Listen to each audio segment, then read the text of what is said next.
1 کیلومتر دریا رفته عقب. اینو اولیه کوکونسا. It is really very hot.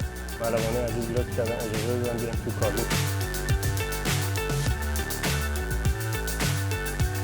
الان خودمون گیر کردیم. حالا باید یه راهی پیدا کنیم بریم. بعد از کلی لذت بردن در کنار خانواده و لذت بردن در طبیعت شمال، یهو غیر منتظره رفتیم به سمت جنوب ایران، شهر بندرعباس. اونم تو گرمای 40 درجه تابستون. زمانی که رسیدیم، شرجی بودن این شهر واسم غیر قابل تصور بود. حس کردم که واقعا وارد جهنم شدم. قبل از هر کاری رفتم که ساحل خلیج فارس رو ببینم و که کنار ساحل چشم خورد به صیادایی که ماهی میفروختن و کنارشون هم یه بازار بزرگ ماهی فروشی بود. و منم قبل از هر چیزی تو این شهر خواستم ماهی تازه جنوب رو امتحان کنم.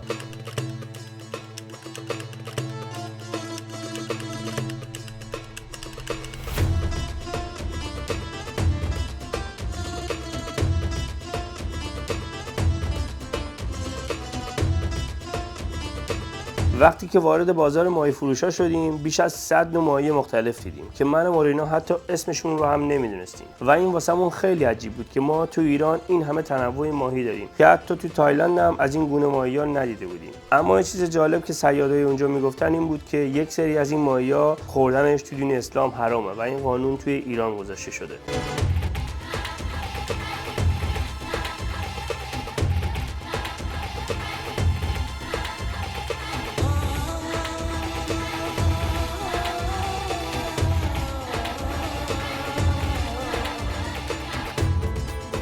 بعد اینکه یه عالمه ماهی‌های مختلف دیدیم، مارینا گفت بیا ما هم ماهی بخریم. 2 تا ماهی بزرگ و چند کیلو میگو خریدیم که قیمتش هم خیلی ارزون بود که تقریباً شد 3 میلیون. و یه نکته جالب تو این بازار این بود که وقتی شما در حال خرید کردن هستی، یه سری خانوما و آقایون ازتون خواهش میکنن که بعد از خریدن ماهی و میگو اجازه بدید که من ماهیاتون رو تمیز کنم. که میگو و ماهیایی که ما خریده بودیم و یه آقای واسمون تمیز کرد و یه انعامی ازمون گرفت.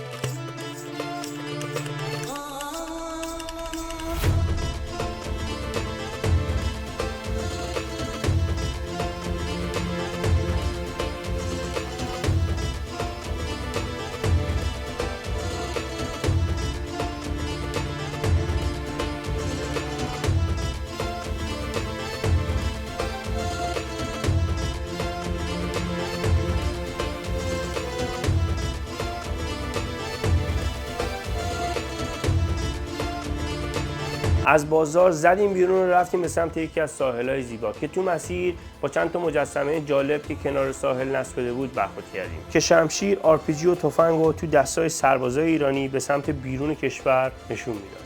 اومدیم ساحل سرو، یکی از ساحل‌های خیلی زیباست توی بندرعباس که اگه با خانواده و اینا میان خیلی جای خوبیه که به اینجا رو ببینید. ولی از شانس ما امروز دریا تا اونجایی که میتونست رفته عقب.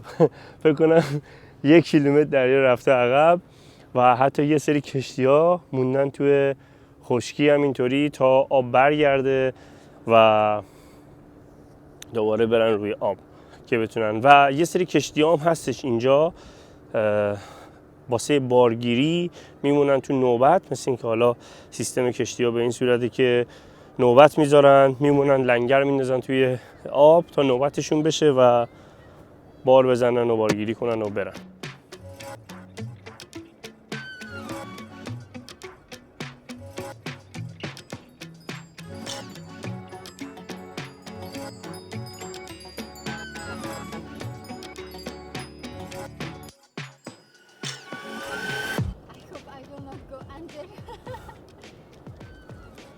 ما همینطوری داریم راه میریم اینجا معمولا آب میاد، شاید هم گود باشه ولی خب الان که آب میکشه عقب خیلی جالبه.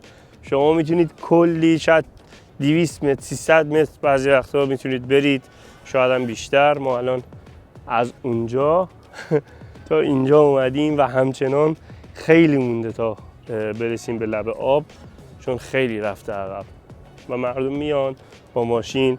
و من یه سری‌ها بهم گفتن اینجا که خیلی وقتا مثلا میان اینجا حالت کمپ، طرف میاد اینجا چادر میزنه چون دریا کشیده عقب، با ماشین و اینا میان، یه دفعه ماشینشون میره زیر آب یادشون میره، یا مثلا طرف خوابه آب میاد جلو ماشین طرف میره زیر آب. خیلی باحاله. اینجا بعد از ساعت 5:30-6 بعد از ظهر دیگه بهترین زمان واسه این که بیاین بیرون، چون تو روز واقعا گرمه. شاید دمای هوا مثلا 35-40 درجه باشه، ولی سردیش انقدر زیاده نمیشه اصلا گرما رو تحمل کرد. به خاطر همین مردم همه ساعت 5:30 به بعد، 5:05-6 به بعد از خونه میزنن بیرون. تایم خوبیه، یه جورای شباست دیگه. یعنی از ظهر من دقت کردم 12 ظهر تا 5 بعد از ظهر همه این مغازه‌ها میبندن. فقط مثلا شاید چیزایی که نیاز، مثلا سوپرمارکت و اینا شاید باز باشن، اونم نه همشون، چون واقعا خیلی گرمه بندر عباس.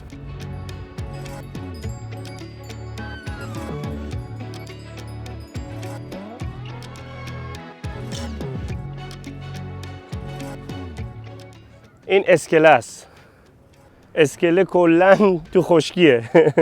آب از بس رفته، اسکله کلش اومده تو خشکی. شاید 2 برابر اسکله باید بری تا برسی به آب.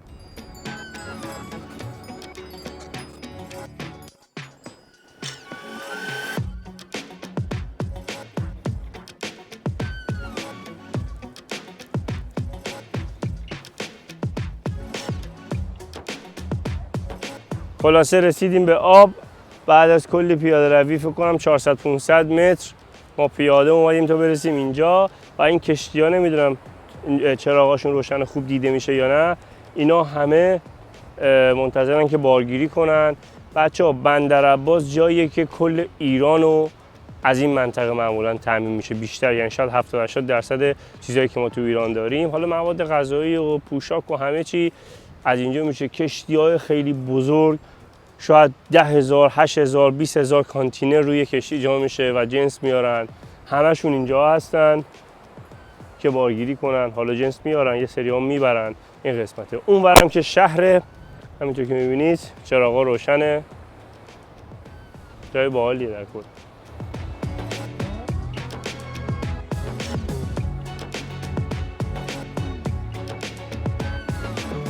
When first we come to Bandar Abbas, I don't want to leave car because inside for me was very hot. Now, yesterday I understand I can easily go outside. Really, this take about 1 week for I get used with this very hot weather. Here is really very hot. Guys, but don't wear white shoes. It's dirty. ما بیشتر از 20 دقیقه 25 دقیقه اونجا وقت گذروندیم. الان برگشتیم، یه آب این رودخونه اومده راه رو بسته و الان نمیتونیم بریم. نمیدونم چه جوری باید بپریم. ما هم کتونی پامونه. خودم اینو توضیح دادم که اینجا میان گیر میکنن، الان خودمون گیر کردیم. حالا زیاد نیست، میتونیم کفشمون رو در بیاریم بریم، ولی واقعا آدم یکم اینجا زیاد بمونه گیر میکنه، چون آب اینطوری نمیاد، مثل رودخونه میشه، از پشت یه دفعه میبینی بسته و کم کم میاد جلو و شما گیر میافتید. حالا باید یه راهی پیدا کنیم بریم.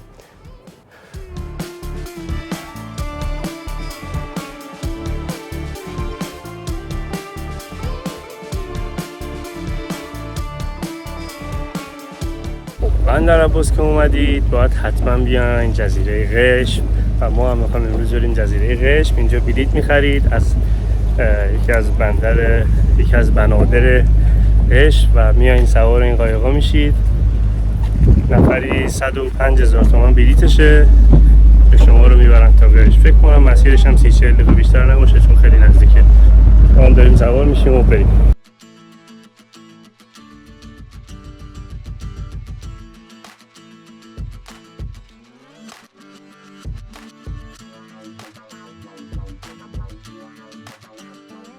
خوبی این کشتی ها اینه که مثل مبلمان، اینجا مبل از شما میتونید بشینید، خیلی ریلکسه.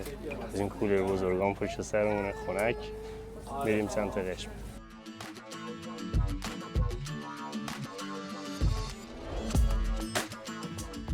من اومدم بالا، ملوانه عزیز لطف کردن اجازه دادن بیایم تو کابین که میرونن یه تیکه ویدیو واسه شما بگیرم. به این صورته که میشینن و ما رو میرسونن قشم.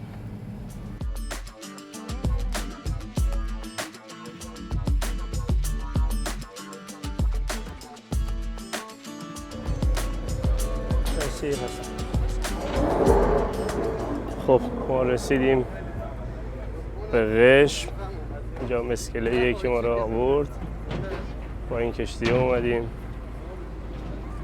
این برم همش از این چیزاست.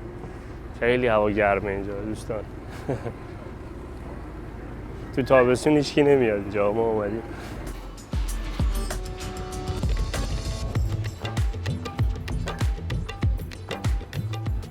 اینجا شما از کشتی که پیاده میشید از قایق میتونید وسایلاتون رو بدید به این گاریا. اگه سنگینه مثلا چمدون چیزی دارید واسهتون میبره تا پیش تاکسی ها. آب و هوای اینجا یکم شرجی‌تر از خود بندر عباسه. فاصله زیادی نداره ولی خب جزیره است، یه ذره شرجی‌تره. و یه چیز جالب که اینجا گازکشی هم نیست و با از این گازهای کپسول، این کپسول‌های گاز رو باید پر کنی و به هر حال کارتون رو راه بندازید.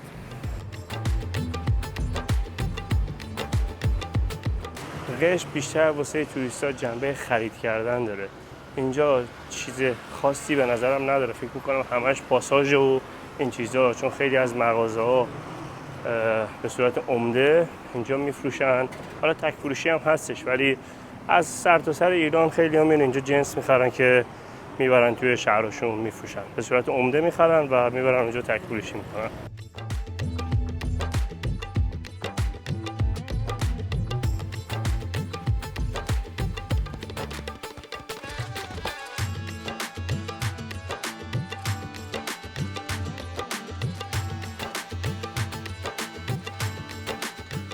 ما اومدیم سیتی سنتر قشم، یه مرکز خریدی خیلی بزرگه ولی نمیدونم چرا همه مغازه‌ها بسته است. ساعت هم زود نیست، ساعت 5 بعد از ظهره، همه جا تعطیله. حالا معمولا خیلی ها میرن سمت درگاهان، یه جایی توی قشم میگن درگاهان، مثل اینکه اونجا ذره ارزون تره. حالا میخوام بریم اونجا، احتمالاً ببینیم اونجا به چه صورته.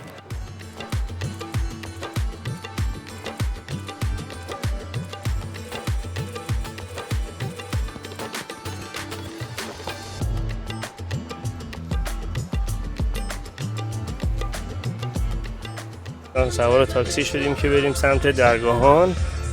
آقای راننده شبیه خواننده عرفانه و بهش گفتم آهنگ عرفانم گذاشتیم واسش. آقای راننده یه نگاه به اینجا بکنه. خیلی شباهت زیادی به خواننده عرفان داره. بعد نمیشناخت بنده خدا عرفانو. اومدیم درگاهان. اینجا دیگه کلا همش این دست و اون دست خیابون، همینطور که میبینید همش پاساژ و مرکز خرید و این چیزا. اگه خریدی دارید، چیز اورجینال میخواید، معمولا جنسای خوب و اینا رو میارن درگاهان و گفتم اینجا همه خرید میکنن، میفرستن واسه سر تا سر ایران.